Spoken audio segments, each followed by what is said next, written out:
You, John Fitzgerald Kennedy, do solemnly swear. I, John Fitzgerald Kennedy, do solemnly swear. That you will faithfully execute the office of President of the United States. That I will faithfully execute the office of President of the United States. And will, to the best of your ability. And will, to the best of my ability. Preserve, protect, and defend the Constitution of the United States. Preserve, protect, and defend the Constitution of the United States. So help you God. So help me God.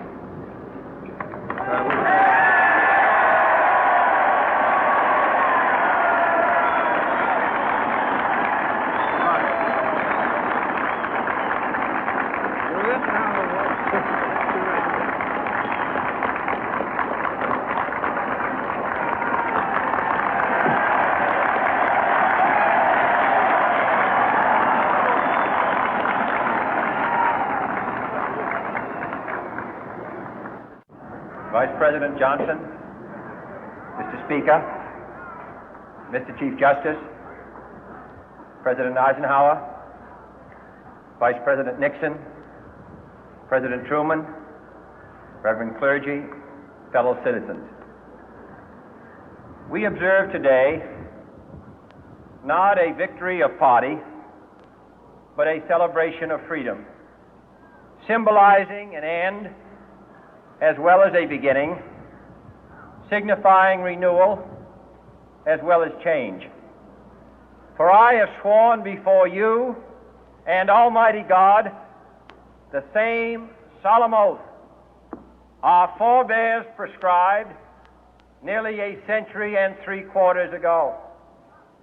The world is very different now, for man holds in his mortal hands the power to abolish all forms of human poverty and all forms of human life.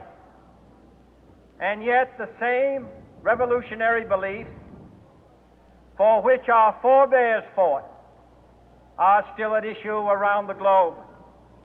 The belief that the rights of man come not from the generosity of the state, but from the hand of God.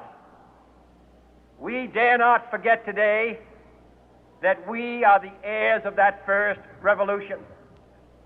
Let the word go forth from this time and place to friend and foe alike that the torch has been passed to a new generation of Americans born in this century, tempered by war, disciplined by a hard and bitter peace, proud of our ancient heritage, and unwilling to witness or permit the slow undoing of those human rights to which this nation has always been committed and to which we are committed today at home and around the world.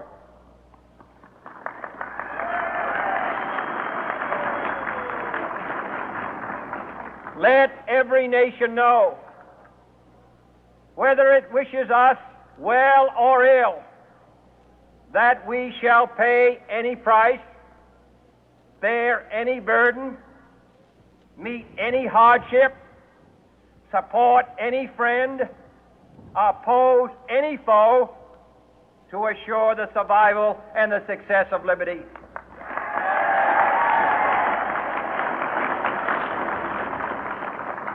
This much we pledge and more. To those old allies whose cultural and spiritual origins we share, we pledge the loyalty of faithful friends. United, there is little we cannot do in a host of cooperative ventures.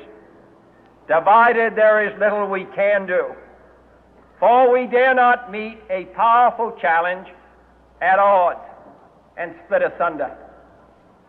To those new states whom we welcome to the ranks of the free, we pledge our word that one form of colonial control shall not have passed away, merely to be replaced by a far more iron tyranny.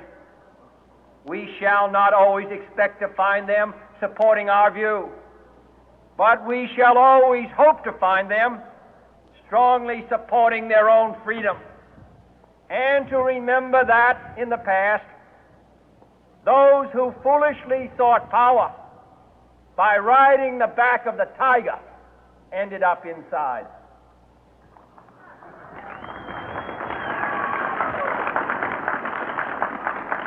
To those people in the huts and villages of half the globe struggling to break the bonds of mass misery, we pledge our best efforts to help them help themselves for whatever period is required, not because the communists may be doing it, not because we seek their votes, but because it is right.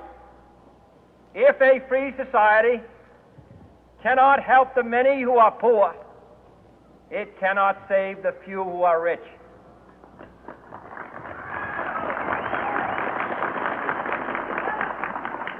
To our sister republics south of our border, we offer a special pledge to convert our good words into good deeds, in a new alliance for progress, to assist free men and free governments in casting off the chains of poverty.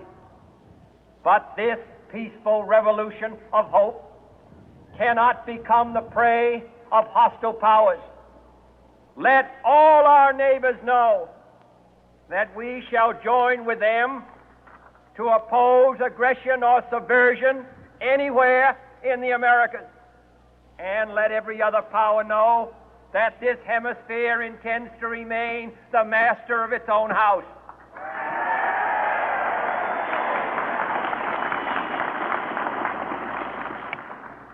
To that World Assembly of Sovereign States, the United Nations, our last best hope, in an age where the instruments of war have far outpaced the instruments of peace, we renew our pledge of support to prevent it from becoming merely a forum for invective, to strengthen its shield of the new and the weak, and to enlarge the area in which its writ may run. Finally, to those nations who would make themselves our adversary, we offer not a pledge, but a request that both sides begin anew the quest for peace. Before the dark powers of destruction, unleashed by science, engulf all humanity in planned or accidental self-destruction, we dare not tempt them with weakness, for only when our arms are sufficient beyond doubt can we be certain beyond doubt that they will never be employed. But neither can two great and powerful groups of nations take comfort from our present course, both sides overburdened by the cost of modern weapons, both rightly alarmed by the steady spread of the deadly atom, yet both racing to alter that uncertain balance of terror that stays the hand of mankind's final war. So let us begin anew, remembering on both sides that civility is not a sign of weakness, and sincerity is always subject to proof. Let us never negotiate